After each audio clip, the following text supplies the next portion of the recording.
প্রথম দেখাতে কখনো ভালোবাসা হয় না, যেটা হয় সেটা এক প্রকার অ্যাট্রাকশন, সাপোর্ট করতে হয়, একজন আরেকজনকে বুঝতে হয়, পাশে থাকতে হয়। এখন ভালোবাসাটা পুরো একদম সোশ্যাল নেটওয়ার্ক বেসড হয়ে গিয়েছে। চিঠির ভালোবাসাগুলো খুব সুন্দর, 90 দশকের ভালোবাসাগুলো খুব সুন্দর। সম্পর্ক ছিল, কিন্তু এখন যদি তার সঙ্গে দেখা না হয়, 6 মাস পর কোথাও একটা তার সঙ্গে দেখা হয়ে গেল, রাস্তায় বা কোনো শপিং হলে, হুট করে বুকের মাঝে ধাপ করে ওঠে। এই ফিলিংসটা আমি বলে প্রকাশ করতে পারবো না, গা শিউরে ওঠার মতো একটা ফিলিংস।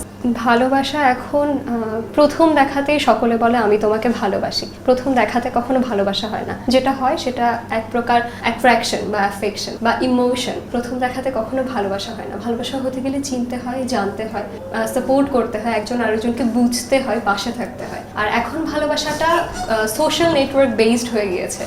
মেসেঞ্জারে অর হোয়াটসঅ্যাপে আমরা বা কোনো রেস্টুরেন্টে বসে তাও আমরা ফোন চালাতে থাকি, আশেপাশে মানুষজন থাকলেও। ধরুন আপনার পাশের কেউ আপনার পাশে বসে, আপনার পছন্দের কেউ, আমরা তবুও কথা বলতে বলতে ফোন স্ক্রোল করি, ফোন চালিয়ে থাকি। এখন ভালোবাসাটা পুরো একদম সোশ্যাল নেটওয়ার্ক বেসড হয়ে গিয়েছে। কিন্তু এই ভালোবাসাটা যদি এরকমটা না হয়ে চিঠিতে হতো, চিঠির ভালোবাসাগুলো খুব সুন্দর, 90 দশকের ভালোবাসাগুলো খুব সুন্দর। সেগুলো নিখুঁত ভালোবাসা ছিল, কোনো খুঁত ছিল না সেই ভালোবাসা। কেউ কাউকে কিছু বলতে পারছে না বা প্রকাশ করতে পারছে না, চিঠি লিখে ফেলতো, দিলে দিয়ে ফেলতো, নইলে নিজের কাছে রেখে দিত, জমা রাখতো।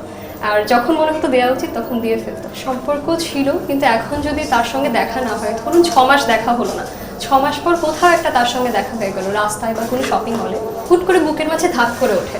মনে হয় আমার ফ্রেমে, যে ফ্রেমটাতে ছবি ছিল, সেই ফ্রেমটাতে ধুলো জমে গিয়েছিল, জমতে জমতে ফ্রেমটা ময়লা হয়ে গিয়েছে।